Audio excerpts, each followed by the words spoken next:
అందరికీ నమస్కారం. Hyderabad central university సమస్య చివరికి సుప్రీంకోర్టు దాకా వచ్చింది. ఇది అక్కడ దాకా రావాల్సిన పని లేదు. అది ఇందిరాగాంధీ హయాంలోనే సెంట్రల్ యూనివర్సిటీకి స్థలం కేటాయింపు జరిగింది. అప్పుడంతా ఈ మూలికి సమస్యలు సపరేట్ తెలంగాణ సమైక్యంగా ఈ గవర్నమెంట్ వచ్చినప్పుడు తెలంగాణ ప్రాంతానికి జాయిన్ చేకూర్చే పద్ధతులు సెంట్రల్ యూనివర్సిటీ పెడతామని హామీ ఇవ్వడం, దాని ప్రకారం ల్యాండ్ అలాట్ చేయడం జరిగిపోయింది. అప్పటి నుంచి అప్పుడు దాన్ని కట్టించుకోలే. ఇప్పుడు ల్యాండ్ వాల్యూ పెరిగిపోయింది. ల్యాండ్ వాల్యూ పెరిగే కొద్ది అందరి దృష్టి దానిపైనే పడుతుంది, సెంట్రల్ యూనివర్సిటీ పైనే. ఎందుకంటే మంచిది ఫస్ట్ యూనివర్సిటీ వైస్ ఛాన్సలర్ దాని చుట్టూ కాంపౌండ్ కట్టేసాడు. అసలు కాంపౌండ్ కట్టుకున్నటువంటి పార్టీకి అంతా మాయమైపోయాడు. మేకలు తినేసేవాళ్ళు. అంటే కాంపౌండ్ కట్టడం వల్ల కొంచెం మేలయ్యింది. ఇప్పుడు దాని నుంచి కొంతమంది చంద్రబాబు నాయుడు పీరియడ్ నుంచి వరుసగా కోర్టు లిటిగేషన్లో కొంత ల్యాండ్ 4 ఎకరాల ల్యాండ్ వచ్చేసింది. ఈ మధ్య నేను రాష్ట్ర కార్యదర్శి ఉన్నప్పుడు ఒకసారి రాజశేఖర రెడ్డి ముఖ్యమంత్రిగా ఉన్నాడు. ఇప్పుడు కేర్ హాస్పిటల్ మేనేజ్మెంట్ వచ్చేది నా దగ్గరికి వచ్చింది. అప్పుడు ఏదో కొద్దిగా ఇన్ఫ్లుయెన్స్ ఉంది మాకు కూడా. వాళ్ళు మీరు రికమెండ్ చేయండి, మేము కేర్ హాస్పిటల్ కడతాం, వైద్యం ప్రజలకు ఉపయోగపడే పద్ధతులు చేస్తామని ప్రశ్నించి అడిగారు. సరే ప్రైవేట్ మేనేజ్మెంట్ ఎట్లా చేస్తామని తెలుసు కదా. చెప్పాం అది విద్యా వ్యవస్థకు ఉపయోగపడాలి తప్ప ఈ వ్యాపార వ్యవస్థకు ఉపయోగపడకూడదు. హాస్పిటల్స్ కూడా మేము రికమెండ్ చేయం, ఒకవేళ వాళ్ళు ఇస్తామంటే మేము రిపోర్ట్ చేస్తాం అని చెప్పి ఓపెన్గానే చెప్పాము. అది వాళ్ళు నిర్వహించుకుపోయారు. ఇప్పుడు లేటెస్ట్గా 400 ఎకరాల ల్యాండ్ వచ్చింది.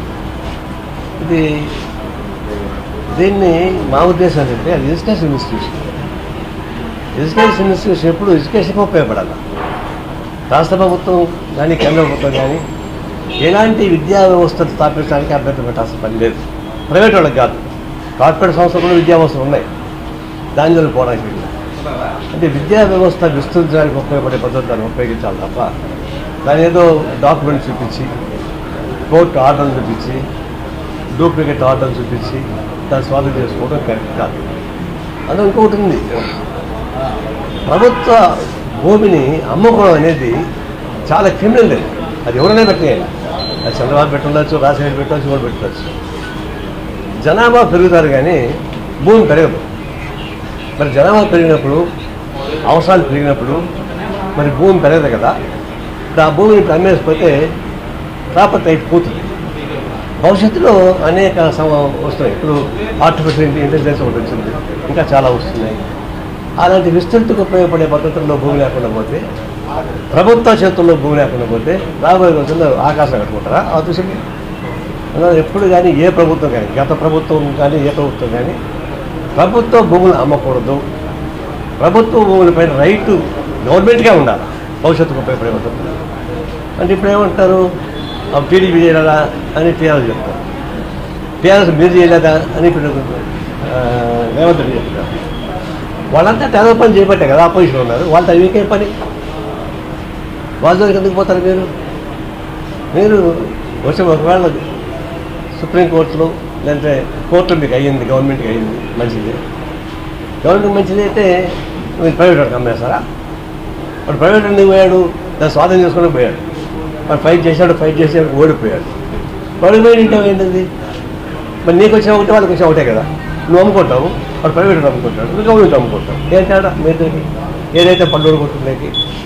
కాబట్టి ఆ భూమిని అమ్మడానికి వీలు లేదు. చట్ట ప్రకారంగా గవర్నమెంట్కి వచ్చి ఉండవచ్చు.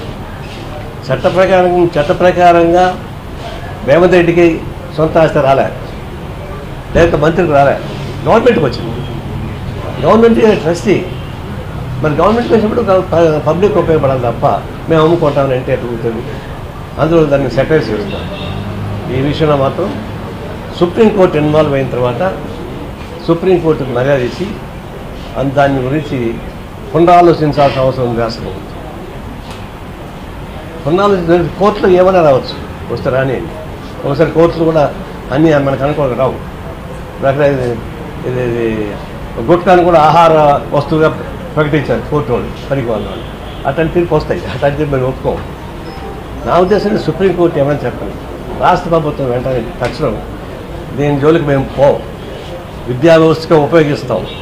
అందులో కాంపౌండ్ వాళ్ళకి ఒకటి ఉంది, దట్స్ ఎంజాయ్మెంట్ రైట్. ఆ ఎంజాయ్మెంట్ రైటే ఫండమెంటల్ రైట్.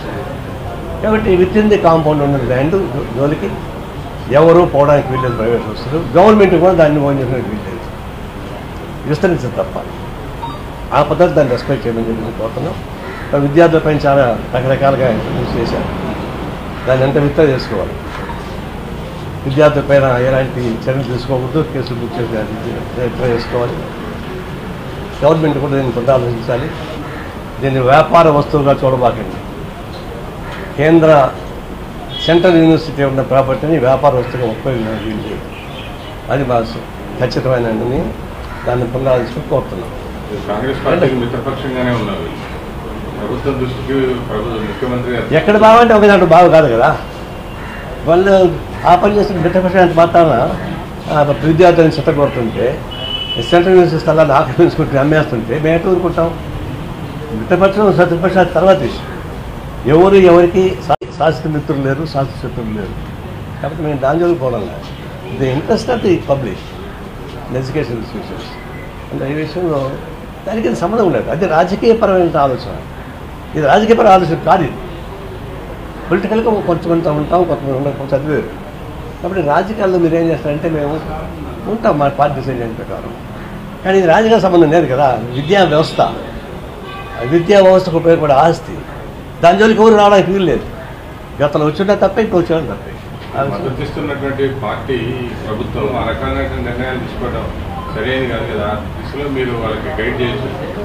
అంటే మా గైడ్ వింటారు వాళ్ళు, తోక తలకాయ నడుస్తుందా? మేకుంటే ఒక సీటు 2 సీట్లు, వాళ్ళు మా మాట వింటారా? కానీ నేను చెప్తాను, ఓపెన్గా చెప్తున్నాను కదా. మా స్టేట్ సెక్రటరీ సార్ ఇంతకుముందే చెప్పారు. మా అభిప్రాయం చెప్తాం. వాళ్ళు ఇన్ఫ్లుయెన్స్ చేయడం అనేది మేల్కొని లేపుతామా? నిజంగా పడుకొని లేపుతాం, కానీ మేల్కొని లేపుతామా? మన అర్థం కాదు. దాని జోలికి మేము పొందలుచుకోలేదు.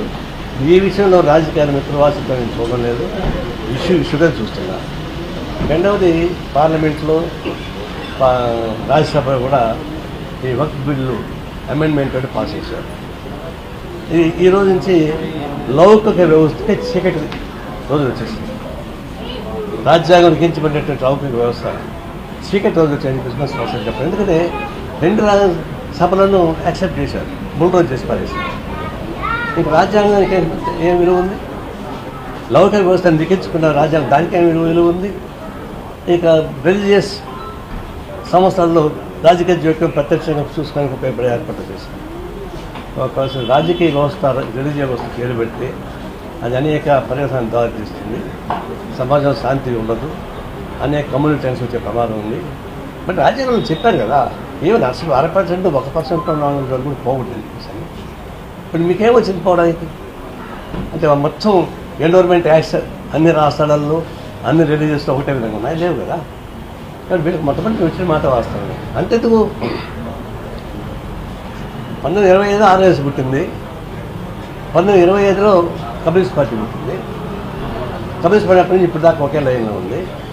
ఆర్ఎస్ఎస్ వచ్చిన మొదలుకొని తర్వాత ఇది బ్రిటిష్ సామ్రాజ్యత్వం వల్ల ఫైట్ చేయలే, స్వాతంత్రం కోసం కొట్లాడలే, బ్రిటిష్ వాళ్ళు సపోర్ట్ చేశారు సావర్కర్ వాళ్ళు.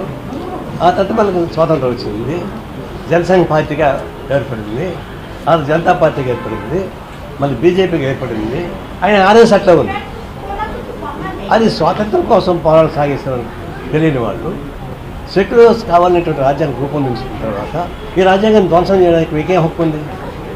దేశ స్వాతంత్ర పోరాటంలో మీకు పాత్ర లేదు కదా, మీకేం హక్కు ఉందని రాజ్యాంగం ఏర్పడ్డారు. మీకేం హక్కు ఉంది ఒక లౌకిక కోసం పాడు చేయడానికి? కేవలం స్వార్థపూరిత నేరుగా సంకుచితంగా ఆలోచించి తప్పింది. కానీ దీన్ని మేము తీవ్రంగా వ్యతిరేకిస్తున్నాం. పార్లమెంట్లో పాస్ అయ్యవచ్చు, కానీ బయట మాత్రం మహానం కొనసాగుతుంది.